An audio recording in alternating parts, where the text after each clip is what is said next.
Les premiers films des réalisateurs, surtout des grands réalisateurs, contiennent parfois en germe une bonne partie de la carrière de leur auteur. Des thématiques à la mise en image, ces coups d'essai sont parfois des coups de maître, installant des idées et un style que l'on retrouvera tout au long de leur filmographie.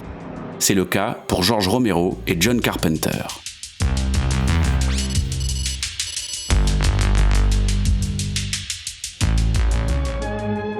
Après avoir monté une boîte de production avec quelques amis, George Romero débute ainsi sa carrière au cinéma en réalisant La Nuit des Morts Vivants en 1968. En 1976, John Carpenter a lui déjà l'expérience semi-professionnelle de Dark Star, film de fin d'études augmenté de quelques scènes pour sortir en salle quand il commence le tournage d'Assaut. Si quelques années séparent les deux films, de nombreuses caractéristiques les rassemblent, John Carpenter reconnaissant d'ailleurs sans problème l'influence de son aîné.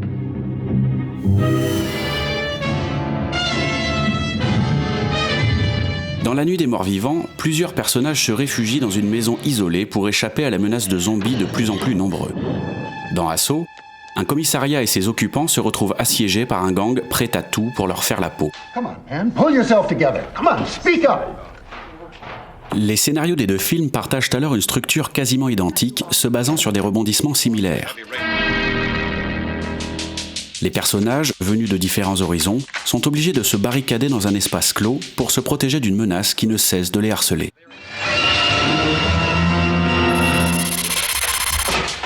Les deux films sont donc deux purs huis clos, en reprennent tous les codes. Les ressources accessibles aux personnages pour se défendre sont limitées, et Carpenter et Romero exploitent tous les recoins de leur décor pour faire monter le suspense, les survivants se réfugiant dans des lieux de plus en plus étroits. Mais la structure d'un huis clos, en enfermant ces personnages dans un lieu unique, repose surtout sur la façon dont ces derniers vont s'entendre et collaborer. L'enfermement exacerbe les personnalités, les affinités ou les rivalités. Plus que dans tout autre genre, les relations humaines sont donc au cœur de l'histoire. Et c'est sur ce point que La Nuit des Morts Vivants et Assaut commencent à se différencier. Face à la menace, les deux microcosmes installés par Carpenter et Romero ne réagissent pas du tout de la même manière. Sous pression, les personnages de La Nuit des Morts Vivants sont incapables de s'entendre. La tension entre eux est palpable dès les premières minutes.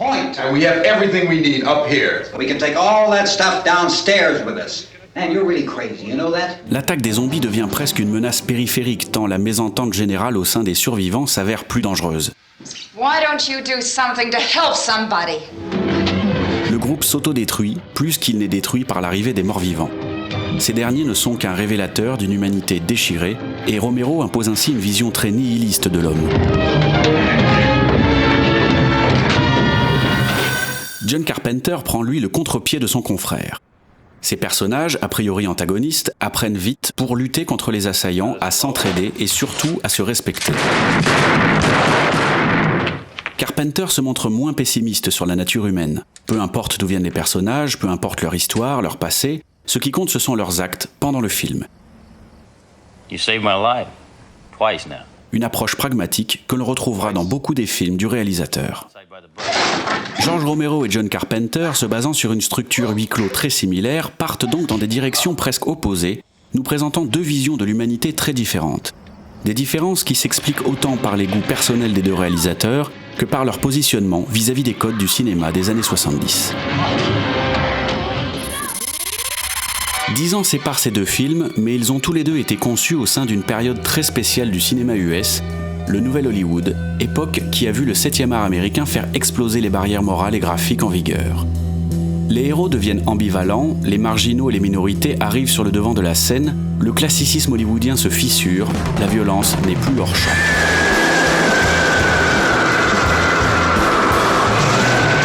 Et La Nuit des Morts Vivants et Assaut s'inscrivent donc de manière différente dans les codes de cette période. Si les deux films partagent le fait de donner le rôle principal à un acteur noir, un choix qui a forcément une portée politique et symbolique à cette époque, les personnages de Dwayne Jones et Austin Stoker ne sont donc pas utilisés de la même manière. George Romero a toujours affirmé qu'il avait retenu Dwayne Jones uniquement pour son charisme et ses qualités d'acteur. C'est sans doute vrai, il n'empêche que ce choix est plus que signifiant en 1968, soit quelques années après la fin officielle de la ségrégation à l'époque des JO de Mexico, de Mohamed Ali ou de l'assassinat de Martin Luther King.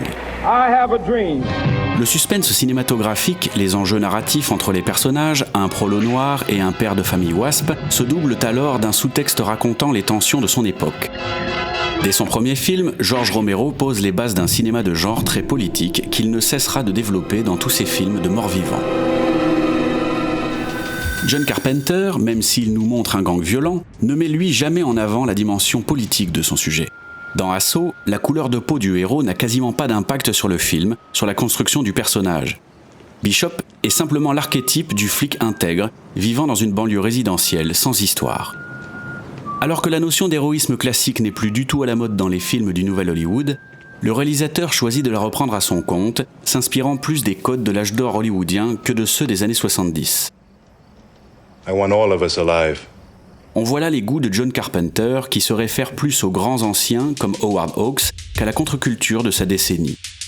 Il met de côté l'aspect potentiellement social de son scénario et Assaut affiche alors clairement un côté rétro, un pur western, cow-boy contre indien, maquillé en polar 70s.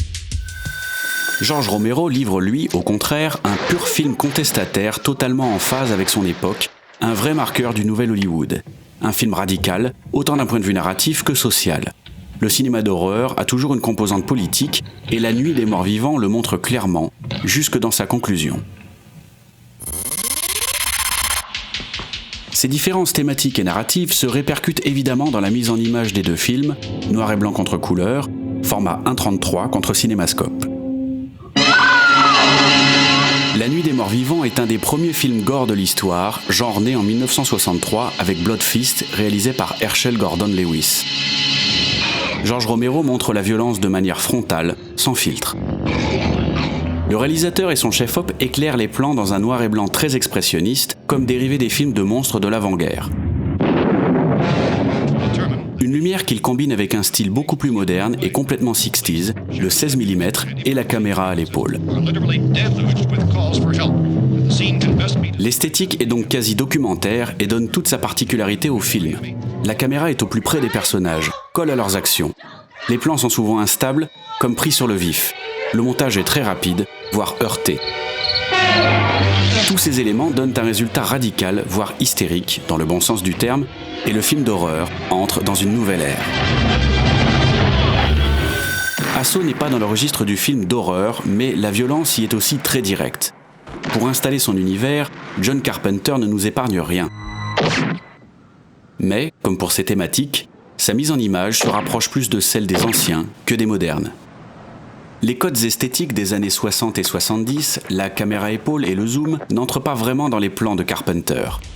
Il ne se sert de la caméra portée que dans la séquence d'ouverture, une séquence tournée a posteriori, le producteur estimant que le film manquait d'action dans sa première partie. Et le zoom n'est utilisé qu'à une seule reprise, pour présenter Napoléon Wilson.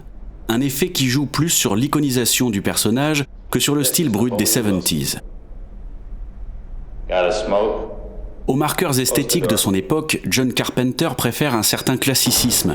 Le réalisateur joue surtout la carte de l'épure. Pour des raisons de budget autant que de style personnel, le film est très peu découpé. Les cadres sont souvent fixes et utilisés sur la longueur. Les mouvements de caméra, travelling léger ou ample panoramique, sont utilisés avec subtilité. Pour construire son univers, Carpenter prend le temps d'installer son décor, une ville presque fantôme. De longs panoramiques lient les mouvements des personnages. Le réalisateur, qui est ici aussi monteur, imprime à son film un rythme très lent, jouant sans cesse sur les regards.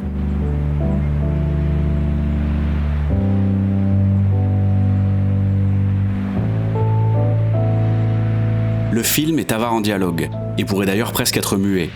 Et les petits gestes, les échanges de regards, en racontent ainsi bien plus.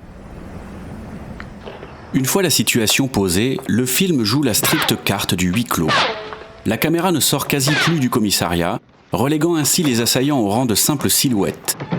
John Carpenter montre alors le gang de la même manière que le faisait Romero avec ses morts-vivants, comme une menace purement horrifique. Une fois le siège commencé, on ne voit plus leur visage. Ils ne sont plus personnifiés, mais montrés comme une entité globale, aux limites du surnaturel. Et lorsque la violence explose, l'attaque qui ravage le commissariat se fait avec des armes équipées de silencieux. On sort ainsi du polar pur et dur pour entrer dans une atmosphère minimaliste très particulière, relevant presque du fantastique.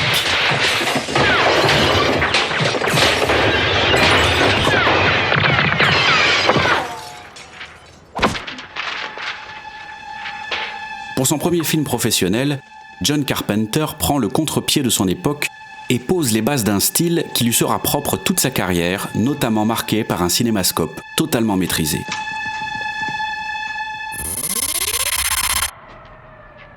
Quand il sort en salle, Assaut passe malheureusement plutôt inaperçu, étant sans doute trop en décalage avec le cinéma du Nouvel Hollywood. Ce n'est qu'avec son film suivant, Halloween, que John Carpenter connaîtra son premier vrai succès, enchaînant ensuite sur ce qui sera la filmographie de genre la plus intéressante des années 70, 80 et 90. Welcome to a night of total terror.